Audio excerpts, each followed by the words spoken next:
Hello and welcome to Small Things Brought Together. And this is a special bonus episode, which is being offered in collaboration with the Yoga Well Institute podcast.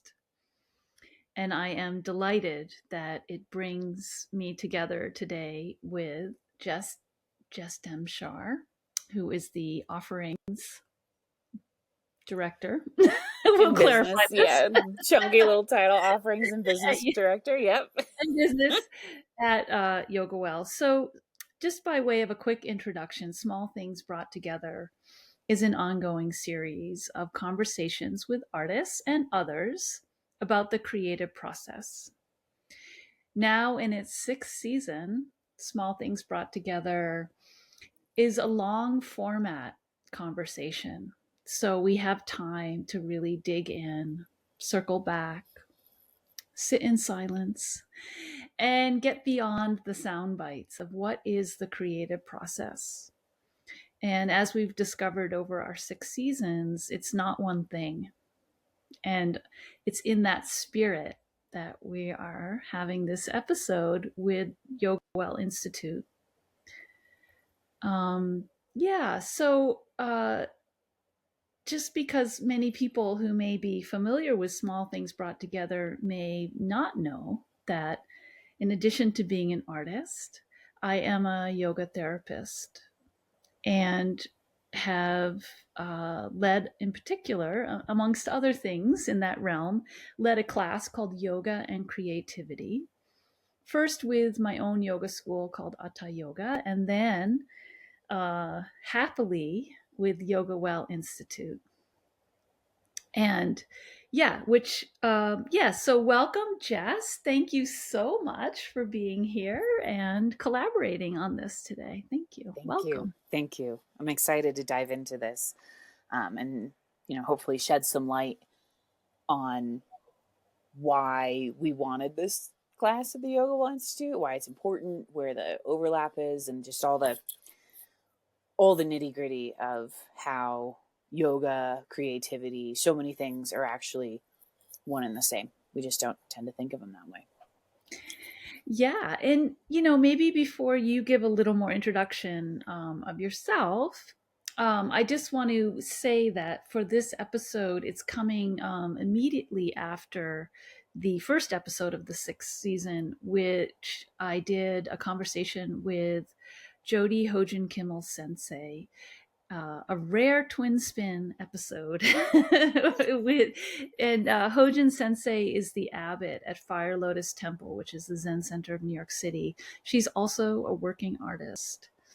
And she really has been a huge influence on my own art, but in particular, how art can be a spiritual practice. So I'm excited to have this conversation on the heels of that one, because I think we're going to see a lot of overlap. So again, welcome, Jess. And maybe will you share a little bit about yourself and your artistic background, your yogic background? Sure. Yeah. So, as you mentioned, I'm the Offerings and Business Director at the Yoga Well Institute, and the Yoga Well Institute is a Vinny Yoga lineage-based institute headed by Chase Bossart, who is the longtime student of Mr. TKV Desikachar, who is the son of Krishnamacharya. So there's a lineage aspect to what we do. And then, Robyn, you are one of Chase's students. So it's like Krishnamacharya, Mr. Desikachar, Chase, Robyn. Like, that's the beauty of lineage, right? Like, it's wonderful. But before that, I've had a lot of I've worn many different hats. I am an artist. I started actually when I graduated high school. I did go to art school. I dropped out. Like many do. Yeah, I was going to say like many do. There's a lot of argument for doing that. But then, circuitously kind of got involved in some other things. I ended up getting a degree in politics, culture, and social movement. Did a lot of work in immigrants' rights, activism sort of things, was actually on the path to go to law school. And my local yoga studio was like, you should do yoga teacher training, as we've all heard. And, that phrase, that invitation before, and I took it. And it was back in 2009 when yoga just sort of exploded in the Western world. Like what we know, it is the impetus of yoga as we know it today. It was happening, 2006 to probably 2015, I think, were those incubation years. And so, unbeknownst to me, in doing that, I set myself off on a yoga career. I mean, just the simple fact that it was exploding like it did, and I entered into that world when I did. There was just every opportunity available for that, and so I ended up not going to law school. But in the background, I've always been involved in creative projects. I've made films. I've had films on the film festival circuit as a producer. Work with a number. I've always sort of, it's interesting. My professional life was always yoga, but my personal life was always creative. So even if I wasn't creating myself, all of my friends, big practicing artists. I have a very dear friend who's a pretty, in his own way, well-known street and earth artist, and we drove from Denver to Guatemala creating installation pieces for a number of months. And so it's always sort of been this thing that, especially, I've attached myself to others with, or like helped others, but I have admittedly struggled with my own practice, and I think we're going to talk a little bit about the struggles as we further and go deeper into this. And but I by another circuitous route ended up here at the Yoga Wall Institute, where I've been about 4 years now. And it was at a time when I swore I was never going to work in yoga again. Funny how that happens. Yeah, it is. But, I kind of came in as just a little, honestly, I mean, it was the pandemic, a layoff in my previous life, and needing to find something, and coming into the Yoga Wall is kind of a bit of almost like I mean, I don't want to sound self-deprecating, but kind of like a peon role of like, oh, you're just going to do some admin work. And, now I'm running the company. So, it's a pattern in my life. But in that, that's how you and I got introduced, and you offered the yoga and creativity course on your platform. And I took it, and it was like, more people need to do this.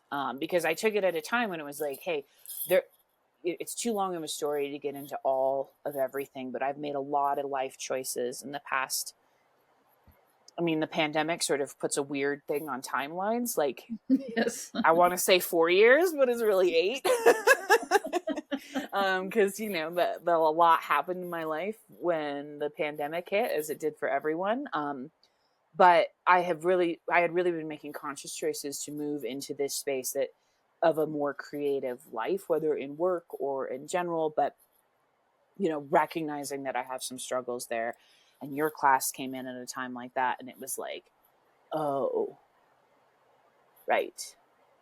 We should be doing, like, this is such a natural marriage, yoga and creativity. And we'll be offering it for a third time on the Yoga Wall platform coming up in October, which is very exciting. But, one of the things, everyone that takes it is just like mind blown. Why aren't people doing, like, it's to my knowledge today, it is still the only type of offering like it. I mean, maybe there are others, but again, to my knowledge, I don't know of any others. And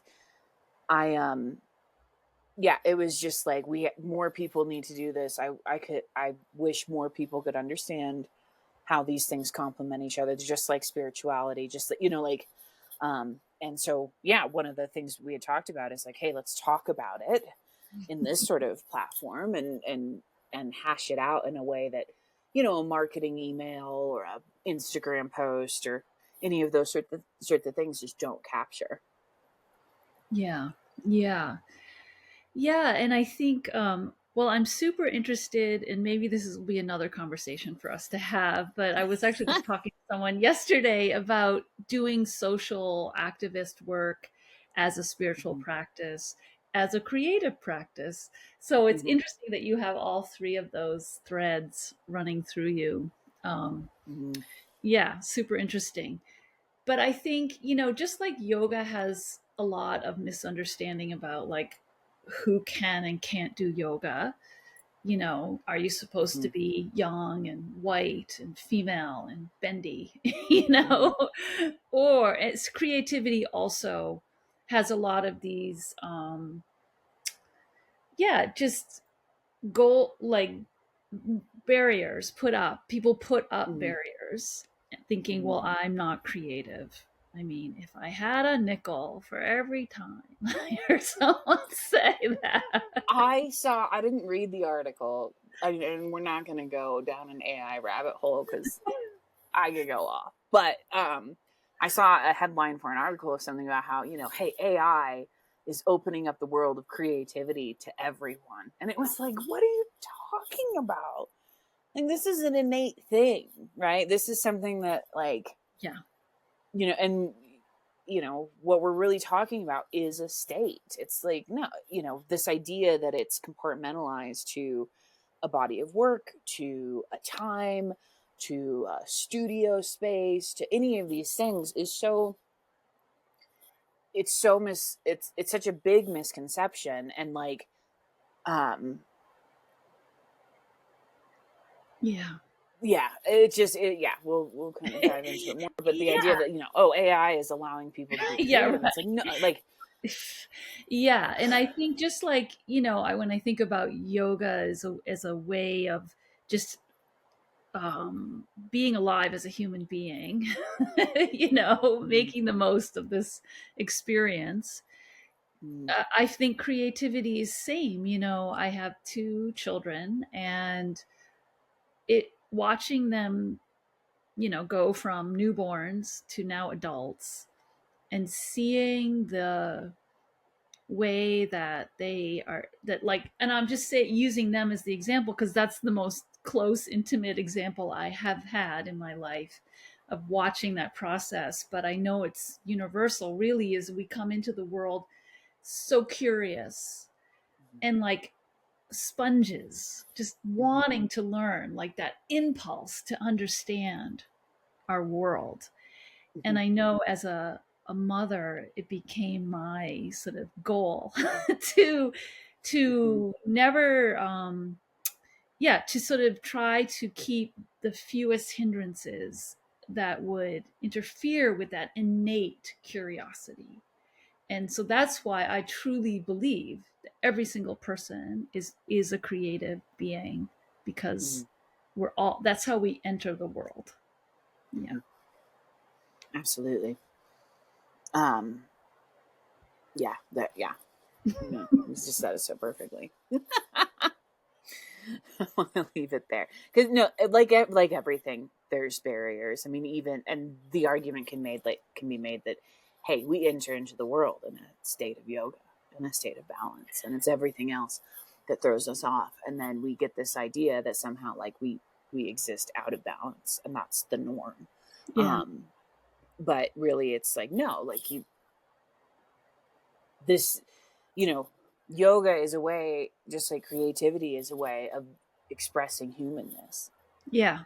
and the human condition and the human experience, and like, we're all in it, whether we realize it or not. And I say that, like, kind of like a joke, but no, I mean, like, like, that's the mindlessness of going through your day to day, of waking up and doing the same thing, going to bed, and just, routine, pattern, whatever word you want to use for it. But when it's like, hey, um no, like, none of that is actually your natural state. Like, it's not your natural state to be disengaged. You talk about yoga being curious, whereas, or I'm sorry, creativity being about curiosity, and that you come into this world curious. You come into this world ready to engage with it, and it's only all the other things that come at you that shut you off from those experiences. Yeah. Um, Yeah. yeah. Yeah. And in this way, I think, you know, I think, well, you had said earlier before we started recording, you're talking about like, what is yoga? Yoga is a state of being, a Mm-hmm. state of mind. But, when I say the word mind, I don't mean just the intellectual mind. It's in yoga, we have many words for mind. And so Mm-hmm. it's a bigger, more all encompassing term, mind. And yeah, but also physical state, also state of our breath, is a big piece of a practice, especially in Vini yoga. Mm-hmm. And when I think about, one of the things that yoga has offered me is, I started as an artist, sort of like you, got, lured into a teacher Mm-hmm. training. Mm-hmm. And really seeing like, oh, there's words to put to all these experiences that I had had as an artist. And in my creative life, suddenly there was a vocabulary to talk about what was happening. So, in some ways, yoga helped me understand creativity rather than the other way around. And what I've in fact, small things brought together, having like all these conversations with artists, most of whom have never thought about yoga philosophy ever. And they'll Mm-hmm. be talking about their process, and in my mind I'm like, oh, and I'm giving it, words, yoga words, vairagyam, Mm-hmm. shraddha, Mm-hmm. abhyasa, all these words that we use in yoga to talk about, what is yoga, how do you practice yoga, how do you live a life of yoga. Right. And I just see artists doing it minus the vocabulary, but they're doing it. Right. Yeah. And especially when you're talking about, I think that there's an important distinction to be made here of like, okay, what is yoga? Like perhaps you're talking to an audience. It's like yoga is that thing that happens at my rec center. It happens in the studio. There's classes I can go with goats. Like all of these things Beer. out there.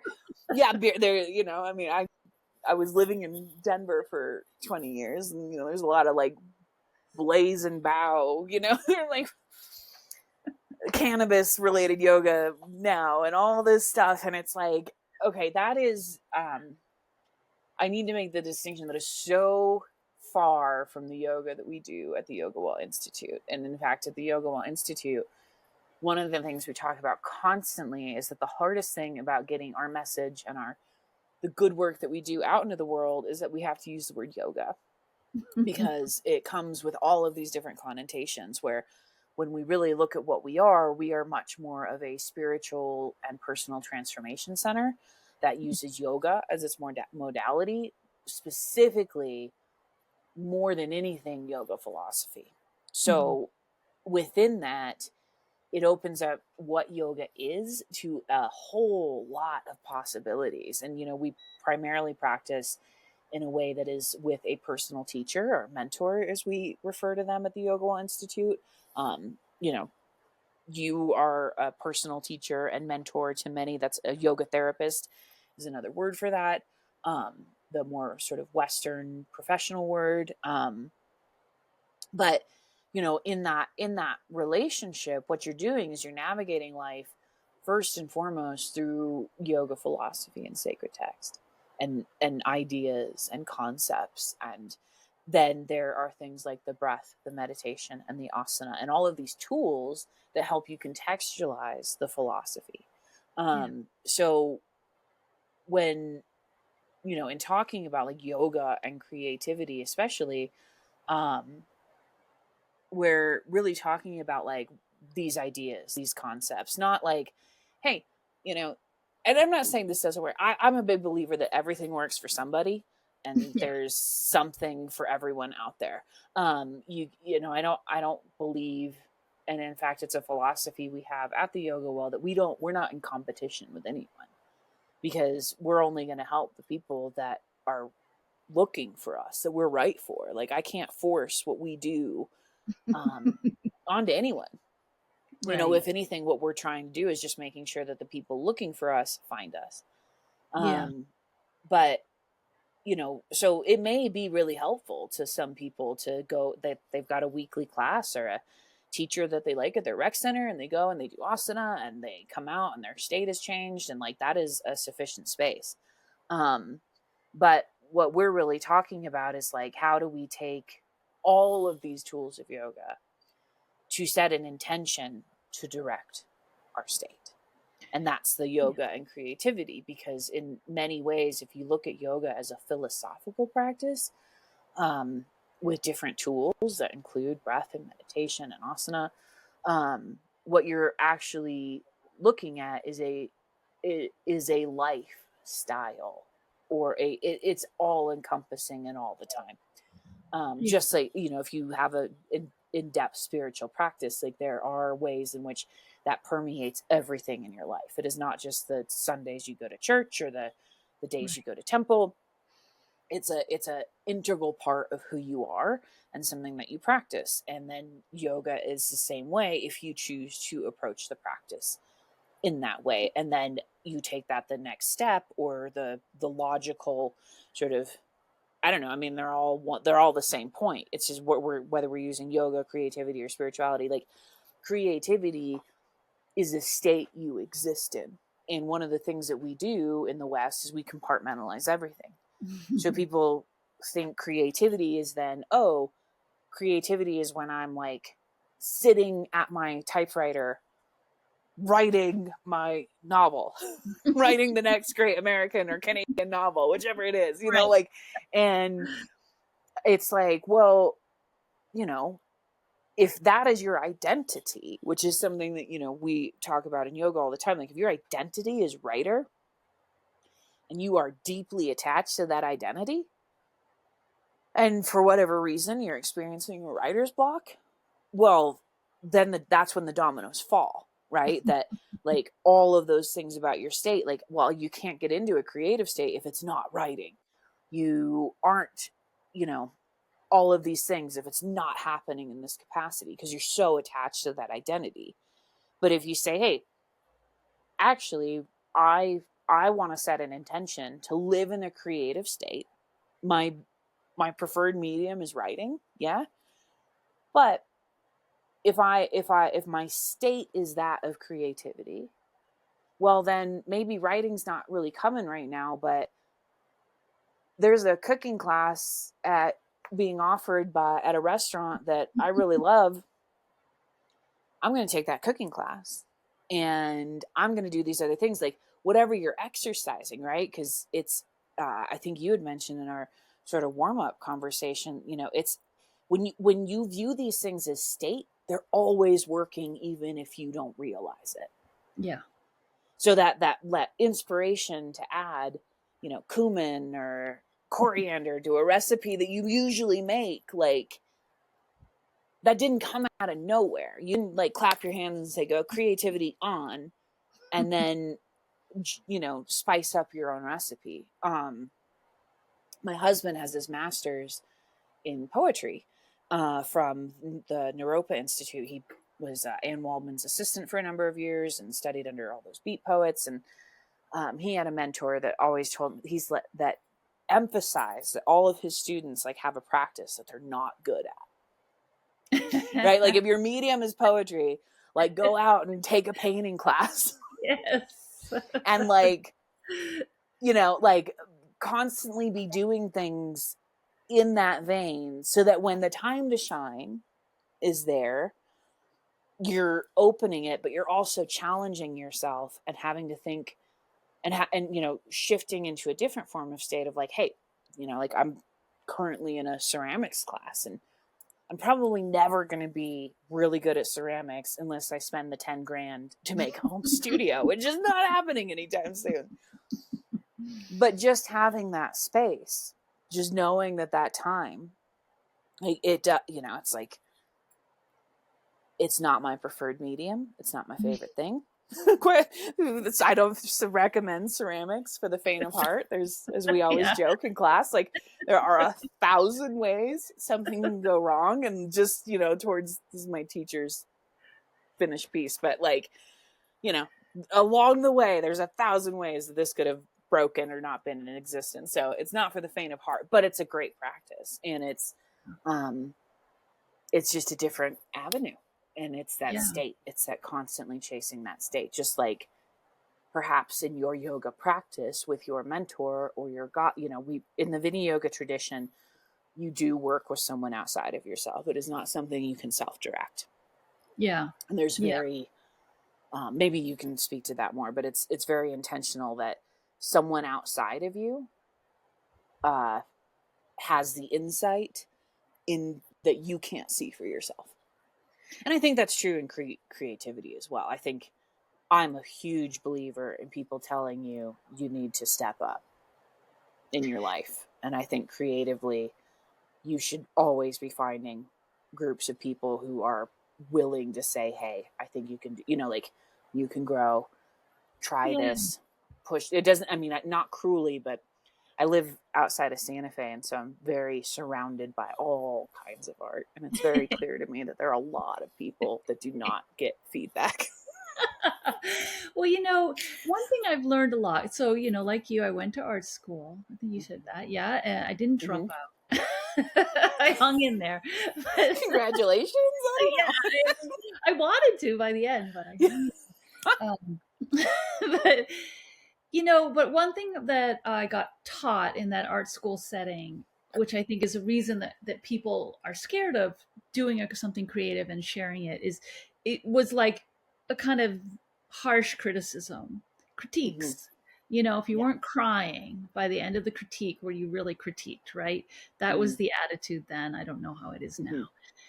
But one thing I learned in working with Hojin Sensei, I'll bring her name up again, Mm-hmm. is she actually calls it creative process or something, but it's a way of looking at other people's work that is not about a judgment of good or bad. Mm-hmm. It's really a way of like there's a whole process, just like we might have a process in our yoga practice of entering in to, like, you sit first and you're quiet, then you look, the person shares, whether they read a poem or they hold up their artwork or it's pinned on the wall or whatever, and you just silently as a group look at it, and then it's like the only things that's shared is like, what do you feel in your body? Oh, that actually made my chest like contract, or I felt tension Mm-hmm. in my shoulders, or an emotion arose in me that was this or that. And so the person gets feedback about what's going on, but it's Mm-hmm. not framed in this kind of good, bad, success, failure kind of Mm-hmm. way.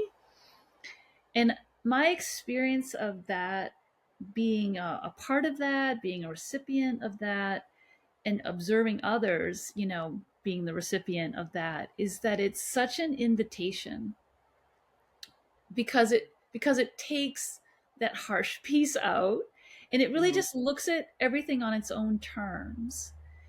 And to me, it sort of gives people the courage to step forward even more, because I think what holds us back is fear. Like, somewhere in our past, somebody, usually a person of authority, criticized our work. Mm-hmm. Was your kindergarten teacher, or, Mm-hmm. I mean, some brutal critiques of my work, Oh yeah, I mean, I grew up in Wyoming, and it was like the attitude was like, if you're not, if you can't be literally the world's next greatest artist, like what is the point? And What I've does that struggled mean? against that my whole life, like, and that will creep in because it's like, oh, who cares if I'm going to do this? And so much of what you're saying about this creative process critique model, I mean, that's yoga therapy. That Yeah, is mentorship. That's one-on-one. Like, your yoga therapist, your mentor, your personal teacher, they're not looking at you and being like, God, you really suck. you're fucked up. Yeah.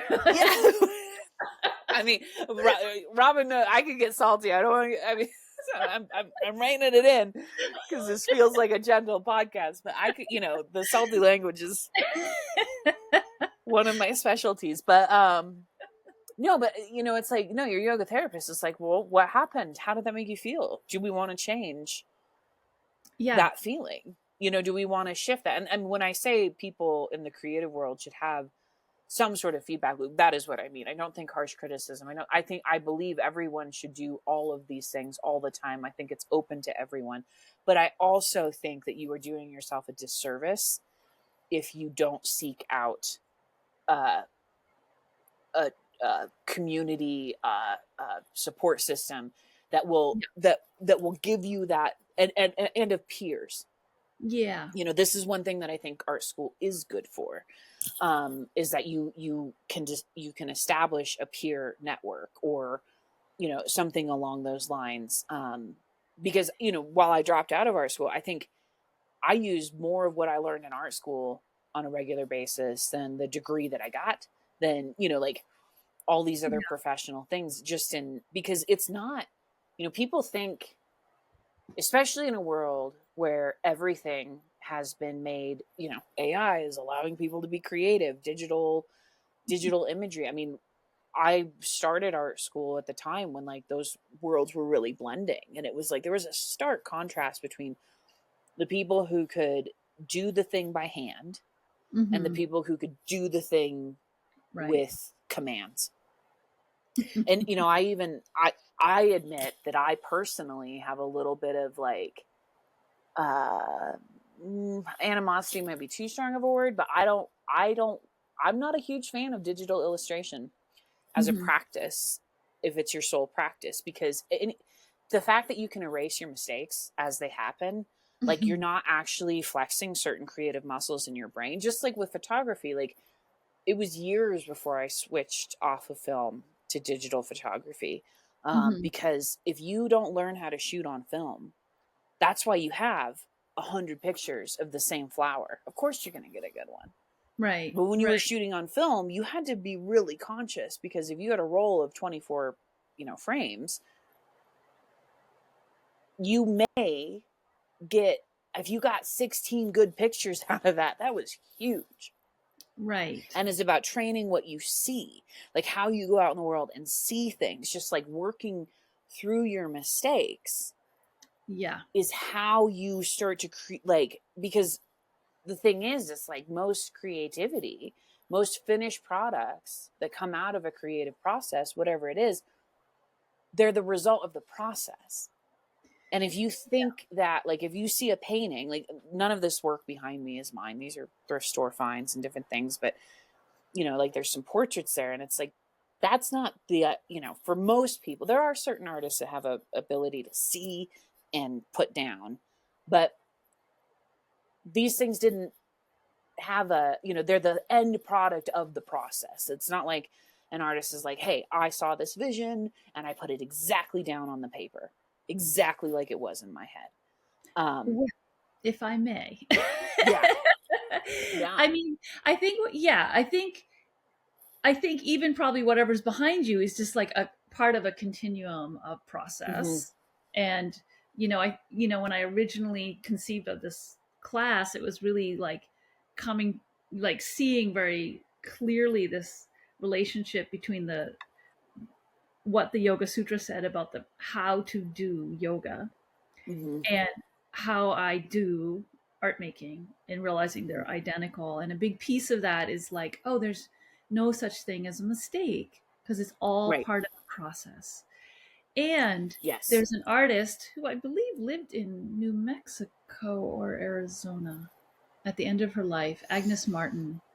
Okay. And she actually talks about, there's a wonderful film, she's now passed, but about her at near the end of her life, and she's living in a retirement community. I thought it was in New Mexico. But she basically just, she has a studio, it's very plain, and she makes these paintings. But she's basically, to hear her talk about it, you're hearing her talk about a yoga process, where she would sit and get quiet. And she talks about having to unlearn everything she ever learned. So she doesn't believe her thoughts, basically. And then she waits, and a little image of the painting she's going to do appears to her. But she Mm-hmm. sits patiently and waits. And then her job, her role, is to then carry out doing it. But of course, in the carrying out, I mean, hearing her talk about it, I highly recommend people seek out her film. Um, I think you can find it on YouTube. Mm-hmm. But like, just hearing her talk about this process, which it is like she waits for, we talk about tune in, listen, and follow in yoga. We do yoga, we get into that state so that we can hear and we can receive, Mm-hmm. you know, what to do. Mm-hmm. Basically, like the voice that's speaking to us, we often say, is very quiet, and Mm-hmm. it's different from all the other voices competing for our attention in our mind. And when she talks about this, it's really is, that's what she's doing. She's waiting for that quiet voice to come and tell her what her next painting is. Yeah, the knowing, as we Super might call it. And interesting. yeah, it is. And I want to clarify that, like, Yeah. mistakes aren't, in my mind, bad. They're just things that the things that we have to work around. Like when the line doesn't go exactly the way you wanted it to, or and this is like if we put it back in a yoga process, like I snapped at my husband this morning. Didn't want to do that. Now, in a digital world where I could erase that, then I don't have to Right. change. Right. Right. And this is what I'm saying about, like, I don't have Yeah. to, like, you have to be very careful about things being too easy. Like, pretty images are a dime a dozen these days. And in fact, even if you look at, I do a lot of creative directing at Yoga Well as well. And like, you know, we use a lot of stock images, and we try not to attach our things to, we don't use images of people in yoga pants doing things, because that's not who we are. And Right. so, but there's like when I select images for certain things, I don't really do our Instagram, but I do a lot of our marketing stuff. It's like, I'm trying to evoke something. Yeah, these are stock images. And I mean, I could pick a pretty flower in like 2 minutes flat. Like if I really, I mean, I could pick an image that is absolutely true. Yeah. But if I want to evoke Right. something, I need to take some time. And it might take me 20 minutes to find the image that we're going to use, or 2 hours. Like I've spent days looking for images for certain things where I'm like, it's not capturing, because those are all subtle Right. things. So like, it's this idea that, like, hey, anybody can take a pretty picture these days. Anybody, like, yeah, like there are so many ways that all this technology is opening up the world to making pretty or palatable things. But Yeah. what's underneath that, just like in your real life, like if I snap at my husband, there's not a little like undo button that I can tap, in which I don't have to change. Like, right, I don't have to like work on myself. I can just be like, oh, go back, and I'm going to redo that moment. Right. Whereas Yeah. in real life, I snapped at my husband this morning. I don't like that about myself, or I would like to change. I would like to work on that behavior, that pattern, what brought that about. Like, I can't take back that moment, and sometimes there's serious consequences to that, right? Like, we know, like, relationships end, jobs fall apart, like all sorts of things because of our behavior, and we can't take those things back, but we Right. can take that experience and put it through the process of yoga to hopefully redirect the outcome The next time. in other Yeah. Well, situations. and it makes me think about when you say, like, you use that as an example. And, I think one thing that yoga teaches us, and art, creativity, art making, Mm-hmm. or creativity in any of its forms teaches us, is like, yes, when something, you know, goes off track, or, the track we've pointed ourselves on, whether it's the yoga or however you want to label it, you know, you could think about like that snapping at your husband, and then kind of now you go into a whole like, oh my God, I'm terrible, or why did I do that, or blah, blah, blah, blah, blah. But I think the way that yoga teaches us is like, okay, that happened. There'll be consequences. That's real. You take responsibility. That's also part of your role. And it's not, therefore it's not a mistake. It's there because it's showing you something, right? Yes. It's showing you a pattern, a reactivity to something. Mm-hmm. That's all part of the self knowledge that Mm-hmm. yoga offers.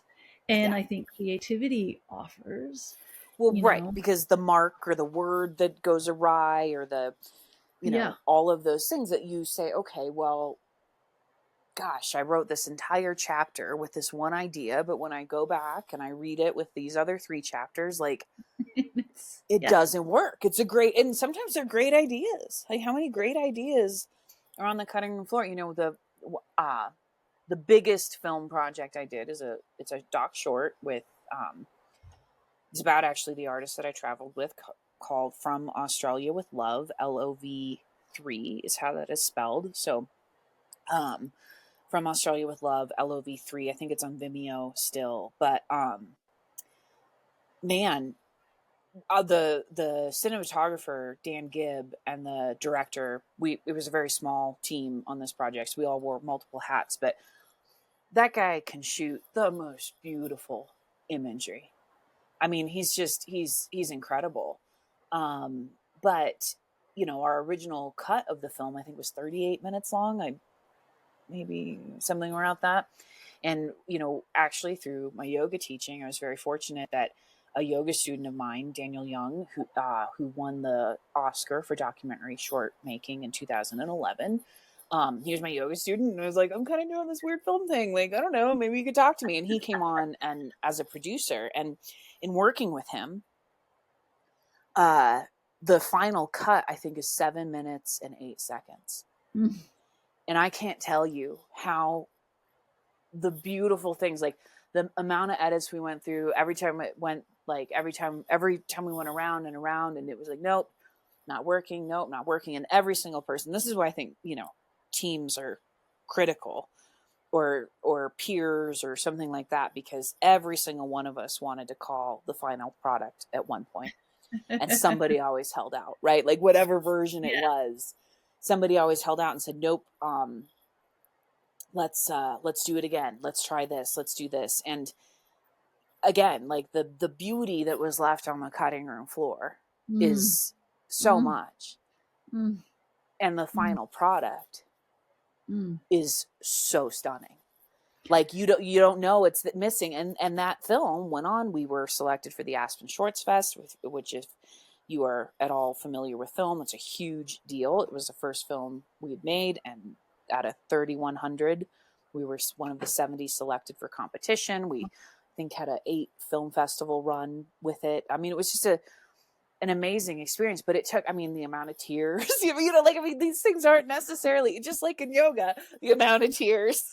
Yes. They come out this idea that like you're going to join yoga and it's going to be like, oh, look at this like peaceful way that I'm becoming like this, just like totally chill person. It's like, oh no, like you're in the trenches, and in these Yeah. states, Yeah. you're in the And trenches with all of these things. that discernment. I mean, when you're describing it, of like, yes, I totally, like, of course, can relate as an artist, but also as a yoga teacher. One of the things I love about many yoga practices is like the elegant simplicity. They're like the haiku of Mm-hmm. practices. There's nothing extra added, and sometimes it's brutal. Yes. Take that out, take Mm-hmm. that out, because it's all every single thing is pointing towards the intention, Yes. and it's so beautiful and it's brutal. Yeah, I think the biggest red flag or warning light in things is when things start to feel really easy.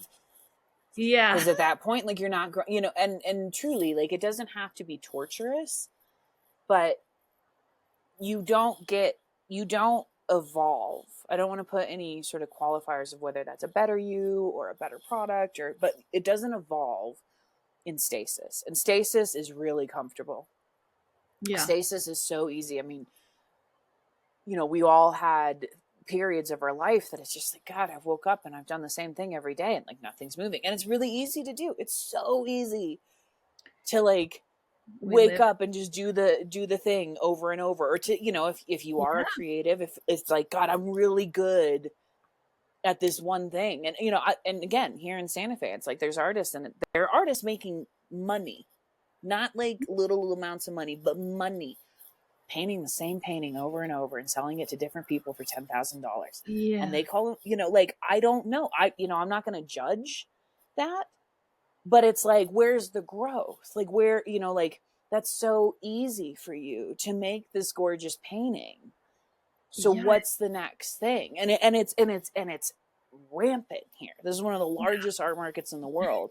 And the Yeah. number of artists that, like, and when you live in it, that's when you really see it. Cause it's like, oh, I'm seeing this artist at this art fair again, or, oh my gosh, this artist has another show. And I really want to go see it. And it's like, wow, sometimes it's variations on a theme. Sometimes it is the same painting. And I don't knock anyone making money. Like, I want to be very clear on that, whether you're a yoga teacher or an artist, like, especially in these fields, Yeah. if you figured out a way and you're happy, like, I don't knock that. But I Right. do hope for you that there's something that you're doing that, like, fulfills that other side. Yeah. Because You again, it is very easy to make things beautiful and palatable, you even know, yourself.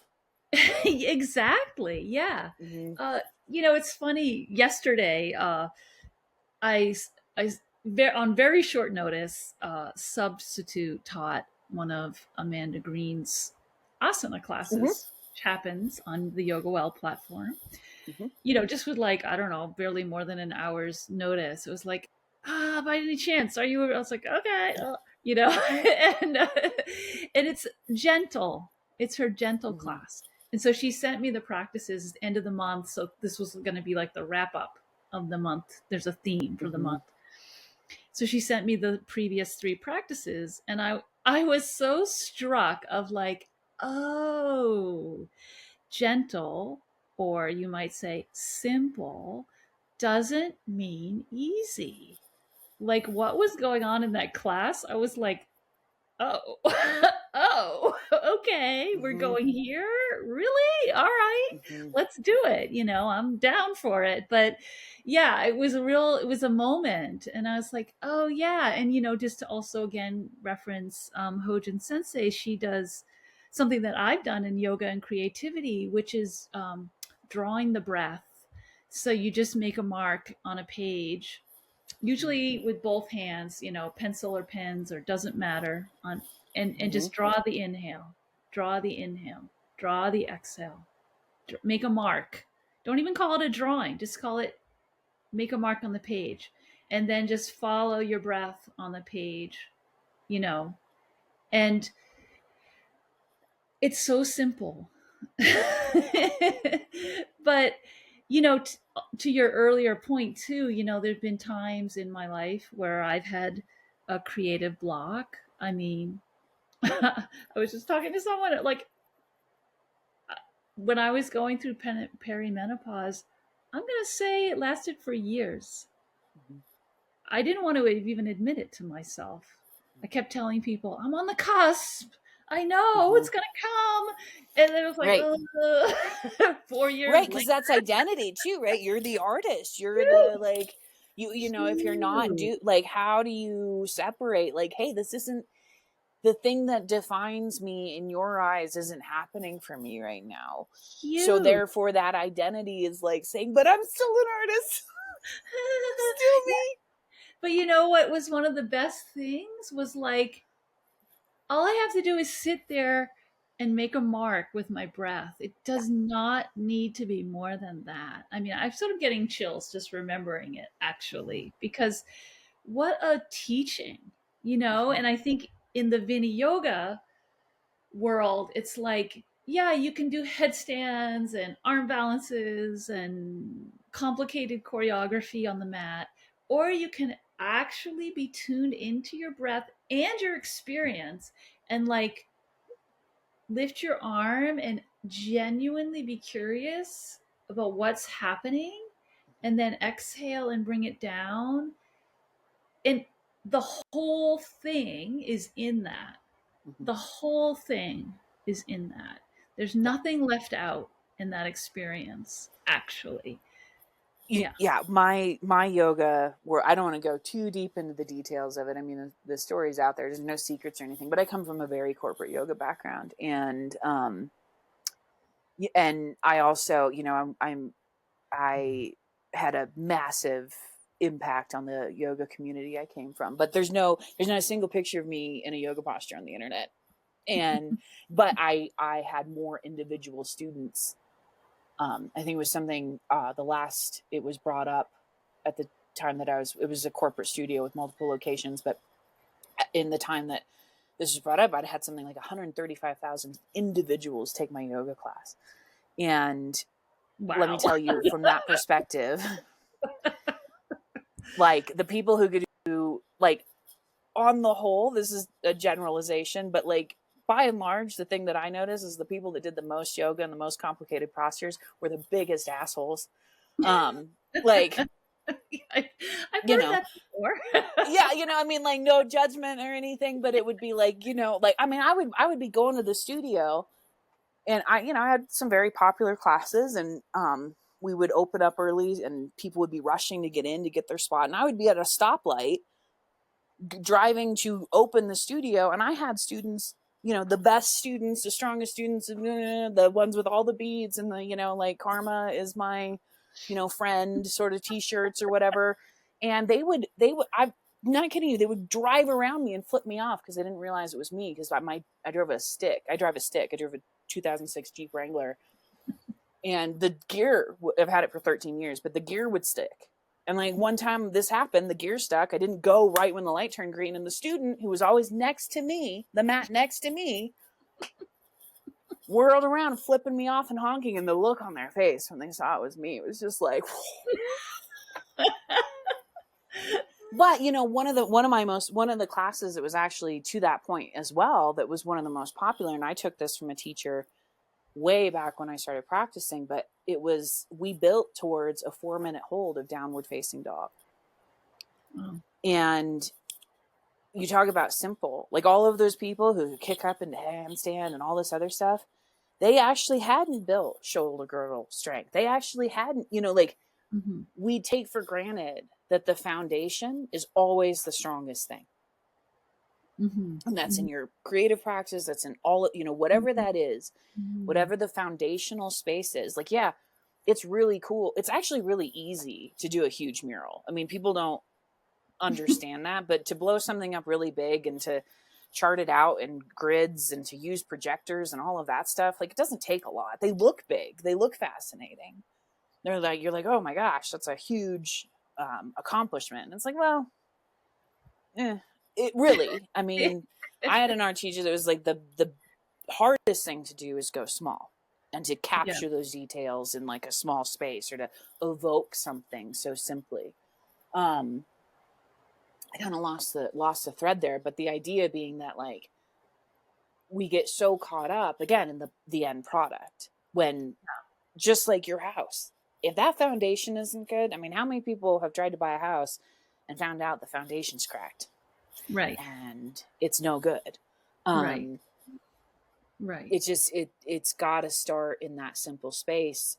And it's like the pursuit is the point. The pursuit, the process. Yeah. But the end result, we don't know what it will be. And no. Yeah.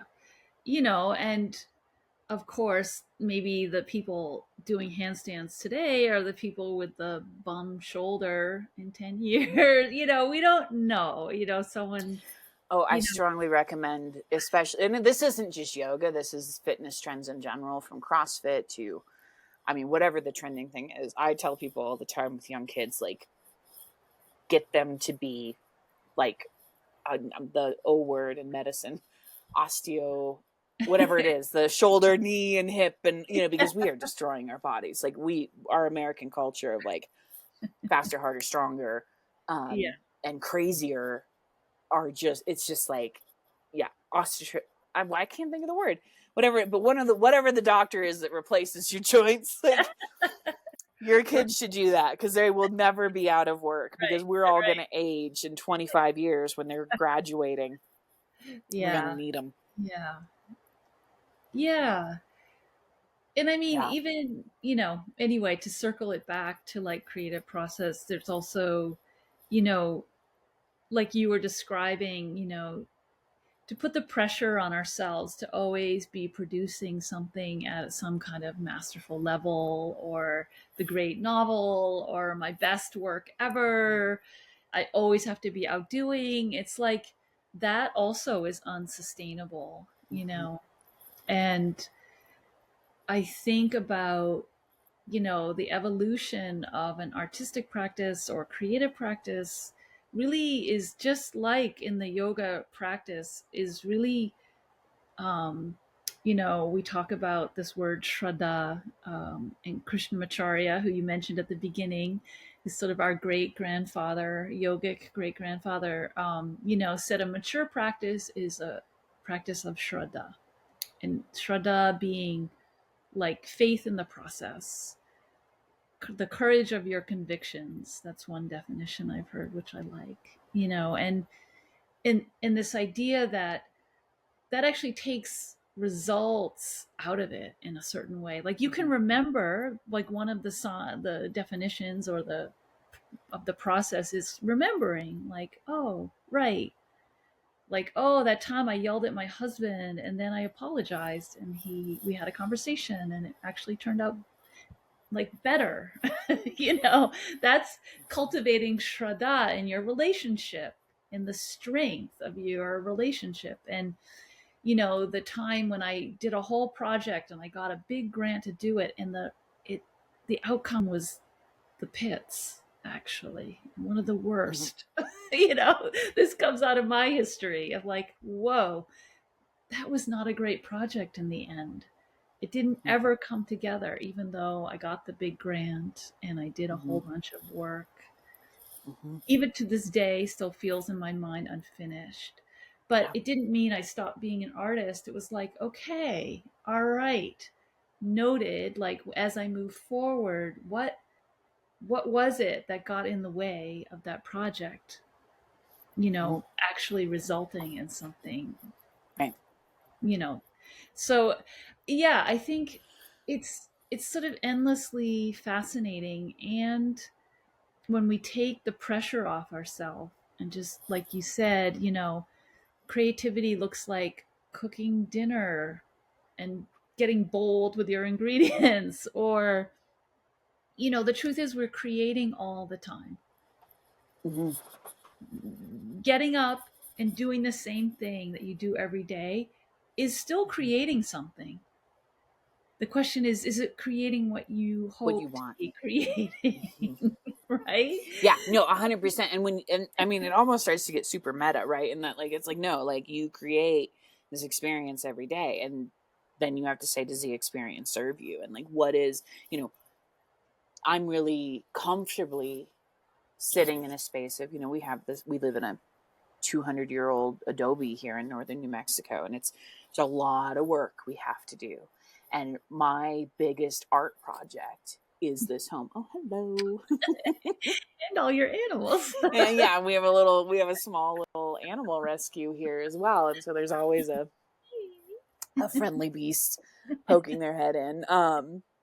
But yeah, it's like, hey, if I shift into looking at, like, I mean, my life is my biggest art project. Yeah. It really, I mean, like, and so that's going to be my home as we do the work that needs to be done.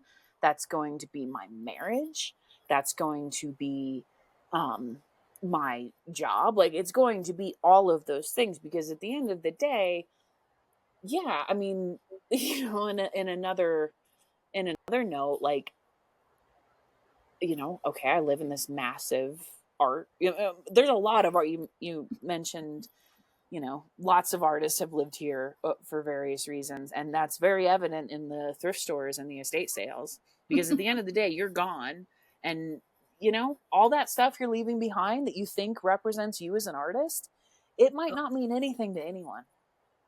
I And that's mean, like a weird, cold truth, right? Like, hey, you can't do it for that reason. mm-mm, You can't, mm-mm. because you get this life, and like, you can live it in a way. I mean, I think that in part, I'm going to say something real controversial here, but I don't think Georgia O'Keeffe is that good of an artist. Like, if you I mean, she I don't want that to be a like definitive statement, but technically she's not that like um she's not that technical in a lot of ways. Like the what she paints doesn't push the boundaries of technical um creativity in that way. Like she's not using any Right. materials that are strange, like, but it was what she recorded of her life and how she lived it. And I think even the same thing, I think Frida Kahlo is more technically accomplished as a painter than Georgia O'Keeffe. But most people don't know Frida Kahlo for her art. They're obsessed with her life. Yeah. Yeah. Yeah. Like they're really into the life she led. And I'm not saying people don't, but if you look, people don't Yeah. get Frida Kahlo paintings tattooed on them. They get Frida Kahlo's eyebrows tattooed on them. Yeah. Like they're enamored with Right. her life. And Georgia O'Keeffe is the same thing. Like we've done her home and studio tour here, and it is actually quite like you walk out of there not so much because of the art. In fact, there's a in her home, many of her paintings are just of the road she saw outside her window, Yeah. Yeah. right? In various stages of broken down and seasons and things like that. But it's not that like it's, if you just take that, you talk about simple, like some of Yeah. her most favorite paintings are of how the road curves outside this one particular window. In her winter house, there is a bomb shelter. It faces Los Alamos. And everyone around there had bomb shelters when all that was going on. And she has a bomb shelter, and she specifically, unlike everyone else, directed it be built so that the door faced Los Alamos itself, so that if the worst happened and an accident happened and Los Alamos blew up and everyone had to live in their bomb shelters, she could open the door and paint the destruction. Wow. I never Yeah, heard that like it story. really, but like that was it. That was her way. She devoted her art practice, and the same Frida Kahlo did the same thing to to documenting their life as they saw it and Yeah. experienced it. Yeah. And that's Yeah. just a different way of thinking. It's like this is what you leave behind, right? Like this is what it's your Yeah. story as much Yeah. as anything. And it just strikes me that it's like a very unheroic way of, we tend to put artists, we love to have like that sort of single tortured artist in their studio, and Mm-hmm. it's a way of sort of, like you said, compartmentalizing and putting it over there, and then they're making their sort of masterpiece. And what you're talking about with Frida Kahlo and George O'Keeffe and others, it's like it's actually the opposite of that. Mm-hmm. It's actually living amongst people, like you say. And I have a friend who's an artist, and she says there's no such thing as a solo exhibition, Mm-hmm. because anything that's happening is so many people involved. And even though you're when it comes to being on your mat or your cushion or sitting at your desk or whatever, like it is just you, but like you're not alone. You're not doing this on your own. You're not doing your yoga practice in some heroic way. Welcome to enlightenment, population one. That's exactly it. That's Yeah. another area that they crossroads, right? Because once again, there is something to like living in a creative state, bringing others into that state to drive you forward, to push you further, to give you the feedback, to just create a response loop that is the same with yoga, right? Like I think Chase actually says this all the time. I think it's Chase, but um, like there is no like you're not actually a good yogi if you're sitting in a mountain like isolated from the world. Like your yoga doesn't happen. Like your yoga happens in the moment. You snap at your husband in the kitchen in the morning, and it becomes a fight that maybe this didn't happen this morning, but it has happened. And it becomes that fight that you're looking at each other going, are we done? Mm-hmm. Are we over? Like it happens in the like, hey, I go to this job every day and I make $350,000 and I'm so miserable. Mm-hmm. Like I've Mm-hmm. got to figure something else out. And there's this opportunity to do everything I love and make $45,000 a year. Yeah. There's a lot of yoga that goes into figuring out what you're going to do there, right? And there's Yeah. a lot of yoga going into, I mean, I certainly don't advocate that people keep unhealthy people in their lives and people that are harmful or toxic or abusive or any of those things, but challenging people like like there's a lot of reasons that, I could just pretty much be like, I don't need to talk to my family. Well, I family's love plenty. them,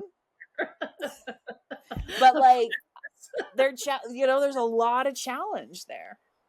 And Yeah, yoga well, is in those challenging there's relationships. that idea of the friction of tapas, Hmm. this Sanskrit word Yes. tapas, and it comes in our lives aplenty. Hmm. It can come in a asana practice, sure, and it comes in our creative life, absolutely. Right, Like you because said. if it's not being seen, if it's not being like, there's a artist here who does a lot of work with tea bags, and I happen to be on Canyon Road, and I know the gallery she shows at. They're friends and these things, and I happen to be on Canyon Road, which is the big gallery street in Santa Fe, and I was in another little like wine bar area, sitting down, and a family came in, and they were all kind of meeting back up, right? They'd all kind of walked up and down Canyon Road and seen different things, and were reporting back to each other. And this guy, typical, just sort of like vacationer in Santa Fe, uh, met up with his family, and they're like, "What'd you see?" And he's like, "I don't know. I walked into a place and I saw a thing on the wall that was just a bunch of used tea bags for $4,000, and I thought, I am not where I need to be." Knowing of that artist, like she's friends with other friends of ours, and it was just like, but like, that's actually beautiful because it didn't hit him, like you've got to have those, like, you need all of it Yeah. for your art to really resonate. You need the people that just don't get it. I mean, people, and this is something that it's like, hey, everyone, Jackson Pollock is sort of the quintessential example of this, that, oh, people see a Pollock painting and I'm like, I'm going to do that. Could Right. you? It's all context. Because at the time, that blew people's minds. And like, and there is a subtle art to making it like, no, paint splatters themselves don't go together. He I had a mean, different way of like doing this. And he's got people over here going, I don't know, I could do this. And that's fine. Those weren't his people. His yeah. contemporaries were Yeah. Clifford Still, Yeah. like, and they Yeah. were all having a conversation. Right. Right. Yeah. And yeah. Yes.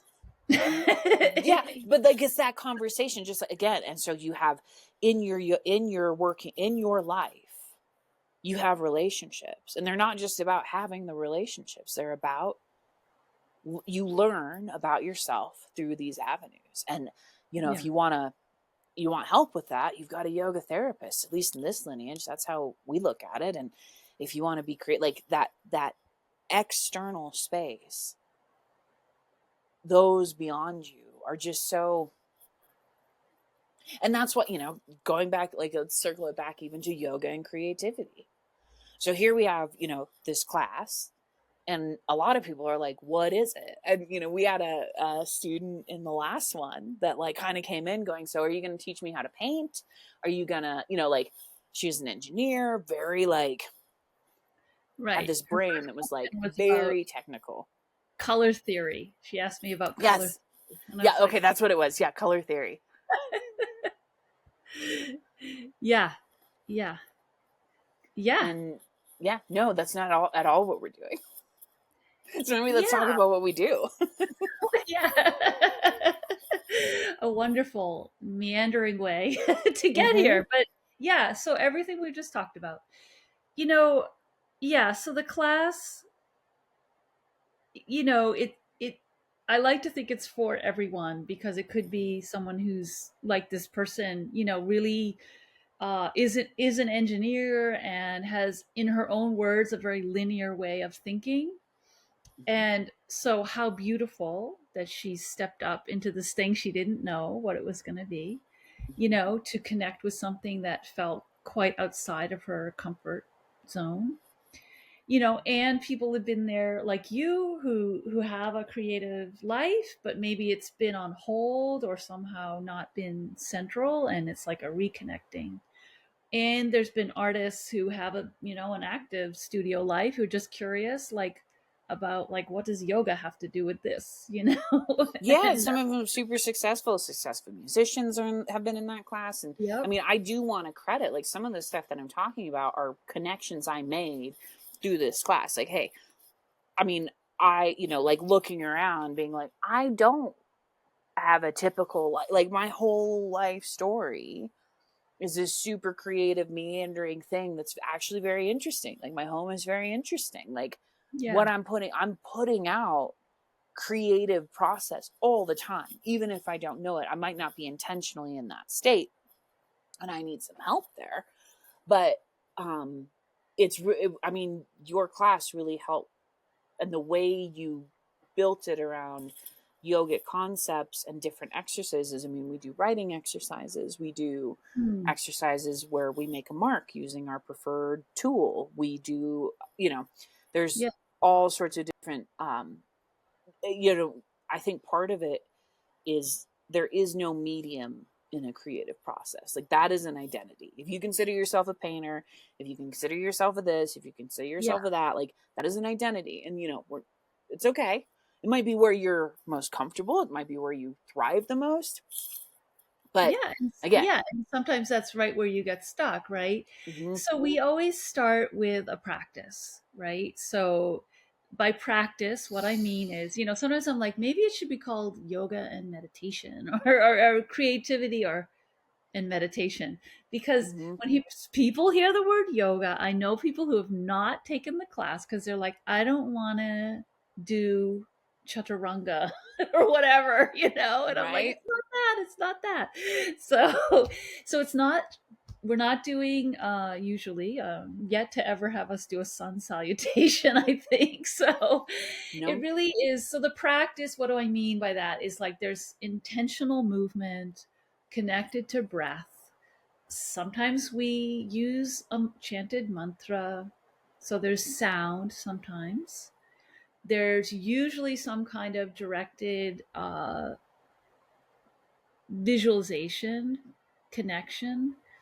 Um, and it's that the practice is about 20-25 minutes long Mm-hmm, in the class. So that really is just to settle us in our bodies. Like you said, it's a state. So we all come in from whatever we've been doing all day long, and we're not actually ready to connect to our creative self. So we just want to settle in our body. And how do you do that? Well, you do some moving and breathing, and then the chanting, or if we do chanting or whatever. And then the idea also is it's a preparation, it's getting our whole system ready for the topic of the class. And so far I've been using the Yoga Sutra as kind of the guide. So picking out ideas from Yoga Sutra. I'm thinking actually for the fall I want to venture a little outside of the Yoga Sutra. oh, and fun, fun. and we still will touch in with that, of course, but to focus on some other aspects within yoga that we work with, in sort of just opening it up maybe more broadly. But in the past we've like focused on, say, like, well, the last time we focused on the klesha. So the klesha are the 5 ways, according to the Yoga Sutra, the 5 ways that we cause ourselves suffering. And as per usual, I like go into the like like, let's dive right into it, let's go right into our Mm-hmm. suffering. That's just sort of my way. um and so the practice would kind of be that introduction. Then I would introduce the topic, give some background, whether it's from Yoga Sutra or whatever. Often I'll show examples of artists who I think are taking up that topic in a particular way. So that might include visual art. It often include poetry. Um, so that would just give people a chance to be like, okay, I hear like the topic, what does this have to do with art making or creative work? And it's like, well, here, let's take a look at some examples. And then we would have time. In the beginning I give more directed prompts so that people can have some experiences using drawing, using writing, using whatever, in case they haven't done that in a long, long time. So a little more directed in the beginning. And then as the class goes on, people start to, well, see what they like, see what they don't like, what draws, what attracts them, what they're less, and then they start to choose what they medium they want to use with the prompt. But there's always a prompt, and it's based in this idea. So if it's okay with you, what happened last time when we were doing the Klesha is, this is something actually again I got from Hojin Sensei, which is, we I would often read a poem, and then from that poem there'd be a line, say, which would become a writing prompt for the whole group, and we would write together a group poem. So everyone would write their response to the line in the chat, in the Zoom room chat, and then we'd assemble them, and that would be our group poem for that class. So with your permission, I Yeah. would love to read one, because Hmm. it's, I mean, they broke my heart every week. I know I said in the class you were in was like, if we're not crying, are we really doing yoga and creativity? It was really, people just are incredible. Well, And and I yeah, want to say too, one of my favorite parts of the class for some of the students that we had come in, they're like, I don't know, I'm not really creative, and like there were, I mean, the things that they did, because that's another huge component. Again, in this group setting, like we're discussing what came up for us, we're talking about it, we're sharing with each other, like, hey, what you shared really evoked for me this sort of thing, and so there's a discussion component. The class, we keep going back and forth. Like I feel like we could make it as long as, like I almost want to say it starts at this time and who knows when it's going to end. Like just commit. But I think the classes are each an hour and a half long, yeah, and we very intentionally, I think the first time you did it, they were an hour, weren't they? And then we were like, we need to tack yeah, on that half that didn't hour. work. Yeah, yeah. I was like, because there's so much here, and but there's so like you say, there's the practice, the yoga practice, whether that be breath, meditation, chanting, and then there's the creative practice in whatever form that takes, and then there's a group discussion component, which is critical. Like that isn't like intentional, Yeah, so that you're getting this sort of feedback, so that you're able to process. Because there's something in what I think too, in you when you discuss your own work, it's way different than just putting it on the page and slapping it up on a wall and being in the coffee shop and saying, hey, this is $200. yeah. In hearing other people's, how they took in the prompt, or Mhm. and then, or their, if they struggled to understand. I mean, I think it's, everyone is benefiting, when people are sharing their experience. And And the musicians that are having to draw things for the first time, and the writers that are, like, and yeah, vice versa, the visual artists that are like, I never write anything. And it's so great.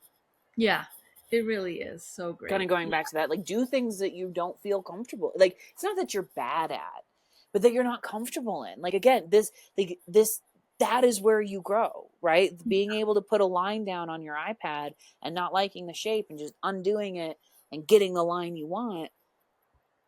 There's always a time when, like, that's great, but if you're not doing the stuff behind that, like, forces you to think, like, hey, what do I do now yeah. that this I has always, happened?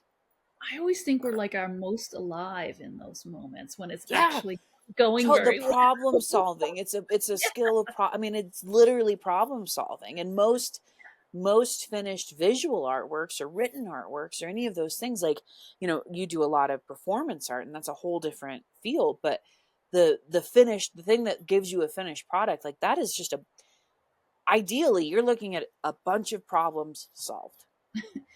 And just to say, I am not doing performance art for very long. Like, it is so beyond what I ever imagined myself doing. And Yeah. it really credit my yoga practice, my Zen practice also, of like giving me the courage to step into this thing that I'm like, what am I doing? Well, and Okay. that's live performance. That's live problem solving. Most theater, you see a theater performance, and to you it goes off flawlessly. You Yeah, talk to right, that cast, and you're like, "Oh my god, my mark came off the stage, and I didn't know right. where I had to be." Like you're seeing a concert of problem solving. I mean, Yeah, That's what live. That's what's so beautiful about live, right? Is like, and yeah, even going back to film, like a documentary film or all of any of those things, like it looks so well put together, but when you're shooting a documentary, like you don't know what you're going to get. Like you're telling a story with what's being given right, to you. Like you might say, right. hey, I want to tell the story of this artist who lived in New Mexico, and like that's about all you know that you're doing, because it might actually turn out that it was the housekeeper Right. who was that person's great, like you have to show up for Yeah, what's going to show up for you. Like yeah, if you go into a lot of things with an idea of an outcome, just like a relationship, if yeah, you start that's dating someone and you're like, I'm going to marry this person, and you haven't even talked to him about that, or if you're like, I don't know if I actually, the opposite is usually true. People go into relationships and they say, I don't think I can marry you because you're not XYZ yeah. and this other laundry list of things that I've envisioned. And it's like, God, you just lost the best person for you. And that is Mr. Desikachar. His definition, one of his definitions of avidya, so avidya being the first of the five klesha, and it means, a misperception, incorrect understanding, is his definition that I really love and appreciate is just whenever we're saying, I know. And that is like, yeah, to come into some creative work, whether it's making a mark with your inhale or creating a documentary film, and keeping that, I don't know, I don't know. That's where we stay alive. That's actually living. I know is so dead. It's deadening. Yeah. So, so we did, over the course of 8 weeks, we did the five klesha, and this came out of the last class, which I wanted to end maybe on a more upbeat note after we had really dug into suffering. Um, so we did this idea of pranidhana. So pranidhana comes up in several places in the Yoga Sutra, and then when you break it apart, one of my favorite definitions of it is to be held completely continuously. So, like, what is possible in our life, in our creative work, if we're held? We actually feel uh, held completely continuously. But I've also seen it defined as vow. So that's actually what we took up in the class was what is our vow? And I started with a poem that was written, I'm just calling it up here. So it's a poem from a Chinese 8th century Chinese monk named Shidao, and it's called The Song of the Grass Roofed Hermitage. So I'm going to read Shidao's poem, and then I'll read the poem that we created as a group poem in the class. So The Song of the Grass Roofed Hermitage. Turn around the light. This is a translation, of course. Turn around the light to shine within, then just return. The vast inconceivable source can't be faced or turned away from. Meet the ancestral teachers. Be familiar with their instruction. Bind grasses to build a hut, and don't give up. Let go of hundreds of years and relax completely. Open your hands and walk, innocent. Thousands of words, myriad interpretations, are only to free you from obstructions. If you want to know the undying person in the hut, don't separate from this skin bag here and now. So, our group poem, which we titled Vow, took up the line, letting go of hundreds of years, comma, I open my hands and fill in the blank. So each person in the class wrote what they would fill in the blank. and collectively we made our poem. So, vow. Letting go of hundreds of years, I open my hands and catch the raindrops. Letting go of hundreds of years, I open my hands and birds fly. Letting go of hundreds of years, I open my hands and allow myself to live openly. Letting go of hundreds of years, I open my hands and fully, finally.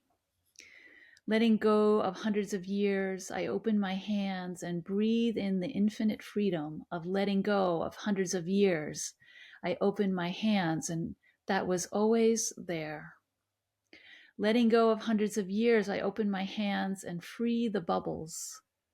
Letting go of hundreds of years, I open my hands and reach out to embrace what's in front of me. Letting go of hundreds of years, I open my hands and receive.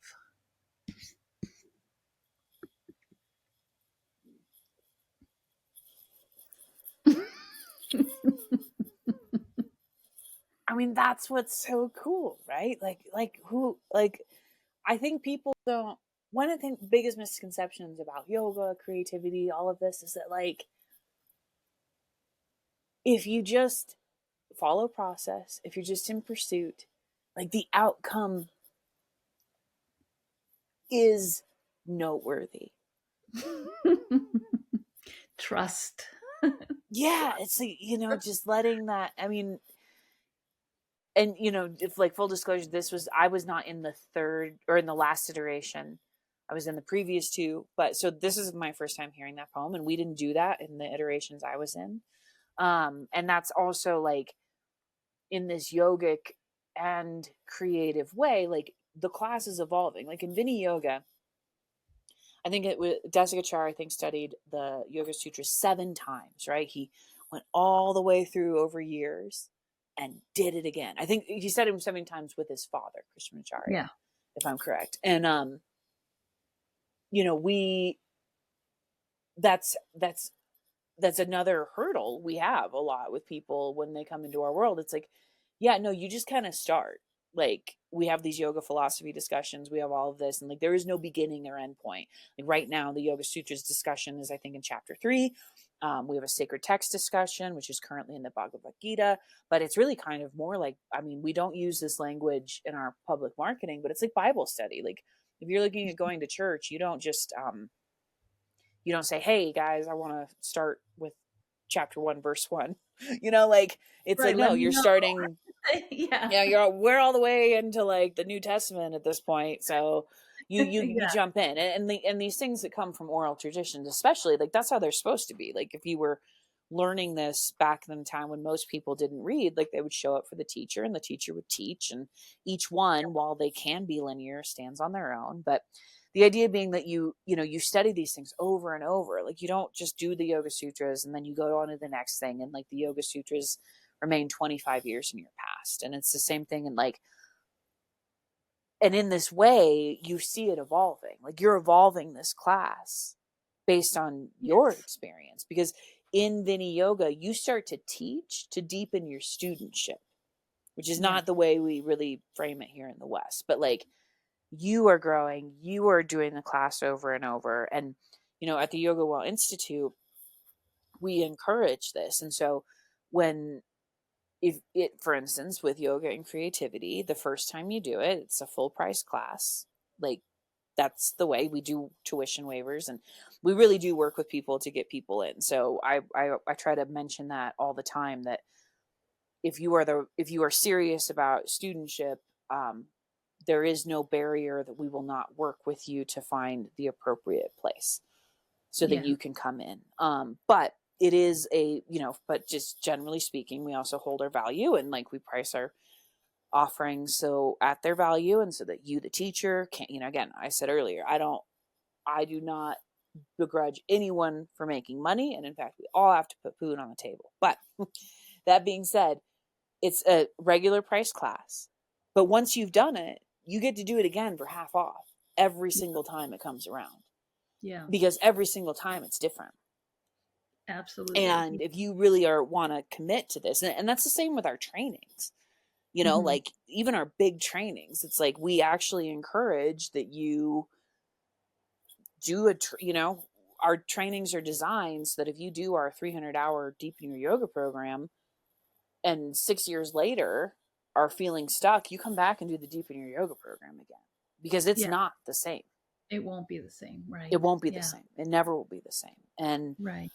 so I love the evolution. I'm excited for what you're thinking about doing for the next one. And it's at a time that I can join this time around. I think it's going to be Sunday mornings, right? Starting October. Well, Sunday, depending on what time zone you're in. Um, Yes.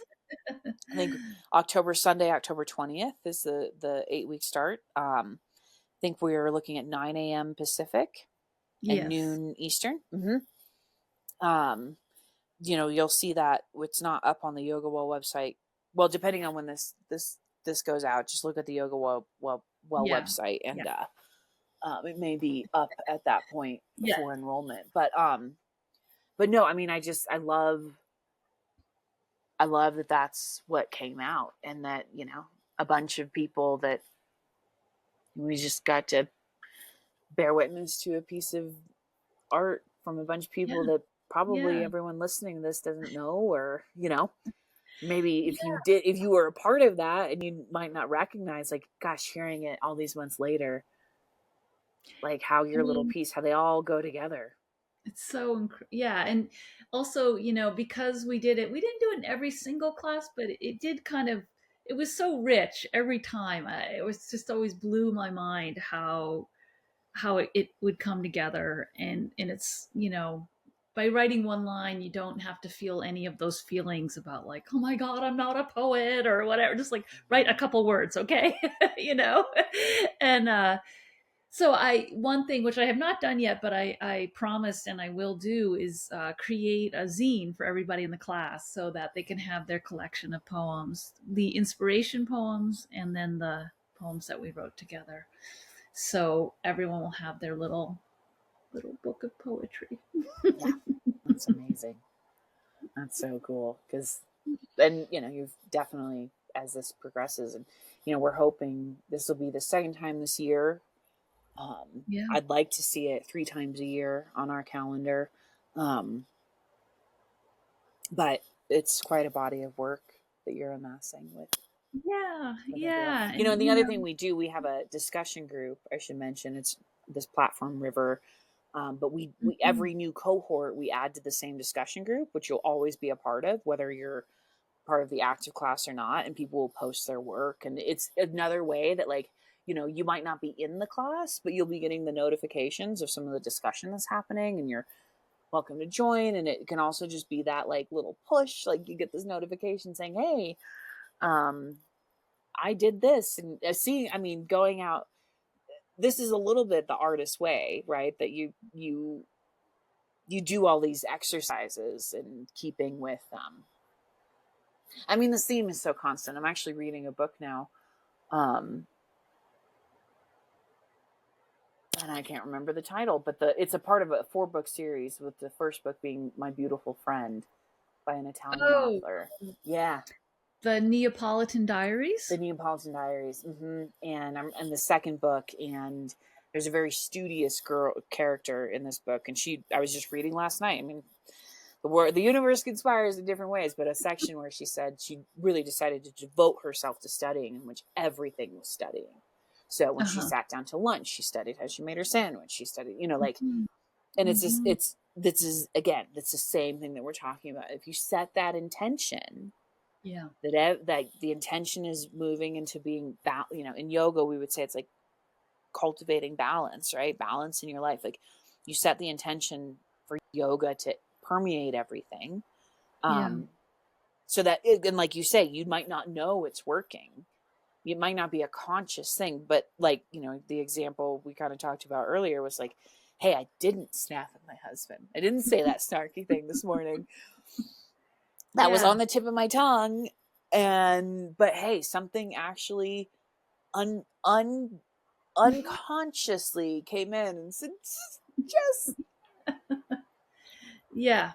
maybe not this, maybe you don't need to get this barbed today, and it's like, hey, it just in the same way that, like, Yeah. oh, I feel inspired to do something different. I'm going to take a different drive home from work today. Yeah. I don't know Yeah. why. I just got called to take the scenic route and add 10 minutes, but fall foliage, it's working constantly. Yeah. Yeah. And, I will also say one thing that I've started to be more intentional in my own way with the class, because it is an evolution for me as well. And like, I feel very much the student in the class also. Um, but something I did last time, which I feel I feel like is correct, is to see the full 8 weeks as like a container, and just like in our there's like we have in Vini Yoga like steps of meditation where you like you enter in a particular way and then you end in a particular way. There's like you really create this container of experience. And so I really started to think about the 8 weeks as like we enter in that first week and we have our invocation and Mm-hmm. we sort of set the intention. This is what we're doing together. And then at the end, there's like a closing of that, Mm-hmm. so that it's a complete thing. And yeah.